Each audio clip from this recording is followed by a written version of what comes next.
종합 스포츠 분석 토킹 채널입니다. 10년 이상의 실전 경험과 노하우를 담아 데이터 기반 핵심 분석부터 최강 배팅 전략까지 아낌없이 공유해드립니다. 수년간 운영된 전문 분석방 링크는 고정 댓글에서 바로 확인 가능합니다. 크레모네스의 BS 헬라스 베로나. 이 경기는 같은 3, 5, 2 구조를 사용하더라도 3백의 조직력과 중원 플레이메이킹에서 어느 쪽이 더 균형을 갖추고 있는지가 핵심 포인트다. 크레모넷에는 제르빈을 중심으로 한 연계 플레이와 보나촐리의 마무리, 그리고 그라시의 패스 선택이 하나의 축으로 묶여있어 전방 전개가 부드럽게 이어지는 장면이 많다. 보나촐리가 수비수 2명 사이에서 타이밍을 재며 움직이고, 제르빈이 측면과 하프 스페이스를 오가며 수비를 끌어내면 그라시는 이 움직임을 읽고 정확한 타이밍에 스루 패스를 찔러 넣는 역할을 맡게 된다. 반대로 베로나의 3백은 이미 시즌 동안 31실점을 허용할 정도로 흔들리고 있고, 강등권까지 떨어질 만큼 라인 컨트롤이 불안정한 흐름이 이어지고 있다. 특히 한 명의 센터백이 전진해 인터셉트를 노리는 순간 나머지 수비수들의 커버 슬라이드가 늦어져 라인 간격이 찢어지는 장면이 자주 나온다. 이 타이밍을 그라시가 읽고 스루 패스를 찔러 넣는다면 보나촐리와 제르빈이 골키퍼와 1대1로 맞서는 장면이 한 경기 안에 여러 번 만들어질 수 있는 매치업이다. 베로나는 지오바네의 마무리 능력과 브라다리치의 크로스를 앞세워 역습 한두 번을 노리겠지만, 중원에서 볼을 잃었을 때의 전원 수비가 정돈되지 않아 오히려 역습을 허용하는 장면이 더 많이 나올 수 있다. 스리백이라는 구조 특성상 라인 컨트롤이 조금만 어긋나도 하프 스페이스와 뒷공간이 동시에 열리는데, 지금 베로나는 바로 그 부분에서 가장 큰 문제를 드러내고 있다. 반면 크레모네세는 그라시가 후방과 전방을 연결해주는 역할을 하면서 세컨볼 경쟁에서도 크게 밀리지 않는 그림을 만들고 있어 경기 시간이 지날수록 중원에서 우위를 점할 가능성이 높다. 또한 제르빈이 측면에서 안쪽으로 좁혀 들어오며 수비를 끌어내면 반대쪽 윙백이나 또 다른 공격 자원이 빈 공간을 파고들 수 있어 베로나 입장에서는 수비 선택지가 점점 줄어들게 된다. 베로나가 경기 초반부터 라인을 지나치게 내리고 시작하면 크레모네세가 압박 강도를 올리며 점유율과 슈팅수를 끌어올릴 것이고, 반대로 라인을 올리면 그라시의 직선적인 스루 패스의 뒷공간을 바로 내줄 위험이 있다. 결국 어느 쪽이 더 안정적으로 라인을 유지하느냐의 싸움처럼 보이지만, 현재 폼과 실점 패턴을 놓고 보면 3백이 쉽게 무너지는 쪽은 베로나 쪽에 더 가깝다. 크레모네세 입장에서는 제르빈과 보나촐리가 전방에서 압박과 연계를 동시에 수행해준다면 경기 흐름을 잡고도 마무리까지 이어갈 수 있는 조건이 충분히 갖춰진 상황이다. 종합적으로 보면 전술적 밸런스와 라인 컨트롤, 그리고 중원에서의 패스 퀄리티까지 고려했을 때 이 매치는 크레모네세가 베로나의 불안한 3백을 상대로 주도권과 결과를 모두 노려볼 만한 경기다. 토킹 추천 배팅. 승무패 크레모네세 승 강추. 언더오버 오버 추천. 브라치오 vs 코모.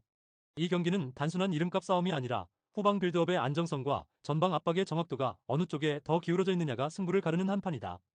브라치오는 후방 빌드업 시 첫 터치에서부터 몸 방향 전환 퀄리티가 떨어져 압박이 들어오는 순간 탈압박 대신 실수로 이어지는 장면을 반복적으로 만들어내고 있다. 수비수가 공을 받을 때 미리 몸을 틀어 패스각을 열어야 하는데, 정면으로 공을 받은 뒤 거기서 다시 돌려고 하다 보니 상대 압박에 그대로 걸려 볼을 잃는 패턴이 너무 자주 보인다. 그래서 보는 사람 입장에서는 도대체 이런 선수들이 프로가 맞나 싶을 정도로 기본적인 빌드업 퀄리티에서 실망감을 주는 장면들이 누적되고 있다. 반면 코모는 니코 파스를 높은 위치에 세워두고 이 선수가 상대 센터백과 미드필더 사이 패스라인을 읽으면서 압박 타이밍을 정확히 잡아주는 구조다. 니코 파스가 한 발 먼저 앞으로 튀어나가 라인을 끊어주면 주변 이선 자원들이 동시에 압박에 합류하며 라치오의 실책성 패스를 억지로 끌어내는 장면이 만들어질 수 있다. 라치오가 후방에서 볼을 돌리다 방향 전환에 실패하거나 터치가 길어지는 순간 그 공을 코모가 높은 위치에서 가로채고 곧바로 니코 파스를 거쳐 두비카스와 헤수스 로드리게스로 이어지는 공격 전환이 이어질 가능성이 크다. 특히 헤수스 로드리게스는 역습 상황에서 측면 라인을 순식간에 파고들 수 있는 스피드를 갖추고 있어 라치오 풀백의 뒷공간과 수비 전환 속도에 큰 부담을 줄 수 있다. 두비카스는 박스 안에서 수비수 사이를 파고드는 움직임으로 마무리를 책임지기 때문에 라치오가 후방 빌드업 단계에서 볼을 잃는 순간마다 박스 근처에서 실점 위기를 맞을 수 있는 구도가 그려진다. 라치오 입장에서는 볼을 더 오래 소유하려 할수록 빌드업 실수 리스크가 커지고, 그렇다고 단순히 롱볼만 차기에는 이선과 공격진의 장점을 살릴 수 없는 딜레마가 생긴다. 코모는 이 딜레마를 역으로 이용해 전방 압박과 탈취 후 빠른 전환으로 라치오의 빌드업 불안을 계속 파고들 가능성이 높다. 심리적으로도 라치오는 후방 실수 한 번의 분위기가 순식간에 가라앉는 팀인 반면, 코모는 니코 파스와 이선을 중심으로 압박과 마무리 패턴이 이미 자리 잡혀 있어 자신감을 갖고 들어갈 수 있는 상황이다. 결국 빌드업 방향 전환이 계속 무너지는 쪽과 압박 타이밍을 읽고 실수를 강제로 끌어내는 쪽의 대결이라는 점에서 경기 내용과 결과 모두 코모 쪽으로 기울어질 시나리오가 더 선명하다. 토킹 추천 배팅. 승무패 라치오 패 강추. 언더오버 오버 추천. 브라이턴 HA vs 본머스. 이 경기는 기본적으로 브라이튼의 콤팩트한 전방 연계와 측면 돌파가 본머스의 허술한 수비 라인을 얼마나 효율적으로 찢어내느냐의 싸움이다.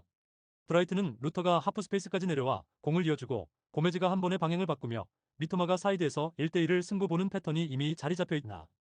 이 과정에서 미토마가 왼쪽에서 수비수를 끌어당기면 상대 수비 라인이 자연스럽게 한쪽으로 쏠리고 반대 공간이나 박스 안 세컨 라인 침투가 동시에 열리는 구조가 만들어진다. 본머스는 이 상황에서 박스 안마킹과 세컨볼 처리 모두가 불안한 편이라 한 번, 두 번 막아내더라도 세 번째, 네 번째 상황에서 결국 실점으로 이어질 확률이 높다. 40실점, 경기당 1.90 실점이라는 숫자 자체가 수비 라인의 한계를 말해주고 있기 때문에 미토마를 중심으로 한 브라이튼의 콤팩트한 연계 플레이를 90분 내내 버티기란 현실적으로 쉽지 않은 과제다. 게다가 본머스는 이번 시즌 유독 원정에서 경기력이 크게 떨어지는 경향이 강해 킥오프부터 심리적으로 한 발 물러선 상태로 시작할 가능성도 무시할 수 없다.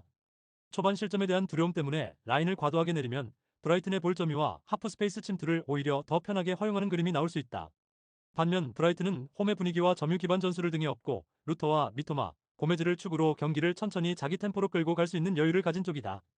그래서 브라이튼 입장에서는 초반부터 지나치게 무리할 필요 없이 미토마 쪽에서 1대1 돌파와 컷백 상황을 꾸준히 만들면서 본머스 수비 라인의 실수를 기다리는 운영을 선택해도 충분하다. 한번 스코어가 열리면 본머스의 원정 멘탈과 수비 집중력이 동시에 흔들리면서 라인 간격이 더 무너질 수 있고 이때부터는 브라이튼의 추가 득점 가능성도 더 높아진다. 결국 수비 조직력, 전술 완성도, 홈원정 심리까지 모두 고려했을 때 이 경기는 브라이튼 쪽으로 경기가 풀릴 가능성이 더 크다는 그림이 자연스럽게 그려진다. 토킹 추천 배팅 승무패 브라이튼 승 강추 언더오버 오버 추천 엘체 vs 세비야 이번 매치는 인버티드 풀백을 활용해 중원의 숫자 우위를 만드는 엘체와 3백 기반의 3-4-3으로 전방 압박과 전환을 노리는 세비야의 전술 싸움이라는 점에서 시작부터 상성이 뚜렷하게 드러나는 경기다. 엘체는 수비 시에는 4-1-4-1 구조로 촘촘하게 라인을 세우다가 공을 잡는 순간 야고 산티아고와 헤르만 발레라가 안쪽으로 좁혀 들어와 아구아도와 함께 미드필더 라인을 두텁게 만드는 장면을 자주 만들어낼 것이다. 이렇게 되면 미드필더 숫자 싸움에서 자연스럽게 우위를 점하게 되고 그래서 엘체는 볼 점유를 안정적으로 늘리면서도 세비야의 더블 피벗 주변을 둘러싸며 전방 압박까지 동시에 걸어넣을 수 있는 구조가 완성된다. 세비야 입장에서는 이상 로메로와 팩구의 페르난데스를 활용해 전환 상황에서 한 방을 노릴 수 있지만 중원에서 계속 수적 열세를 허용하면 공을 탈취한 뒤에도 전진 패스를 선택할 여유가 줄어들 수밖에 없다. 소우가 혼자 넓은 구역을 커버해야 하는 시간이 길어지면 압박 타이밍은 점점 늦어지고 엘체 미드필더들의 탈압박과 방향 전환에 끌려다니는 구간이 늘어날 가능성이 크다. 엘체는 풀백이 안으로 들어오고 윙 자원이 폭을 유지하는 스위칭을 반복하면서 세비야의 윙백을 바깥으로 묶어두고 3백 앞중앙에 넓은 통로를 만들어내는 패턴을 노릴 것으로 보인다. 이 통로에서 아구아도와 이선 미드필더가 전방을 향해 전진 패스를 꽂아 넣으면 세비야 3백은 라인을 끌어올리기도 그대로 물러서기도 애매한 상황에 자주 놓이게 된다.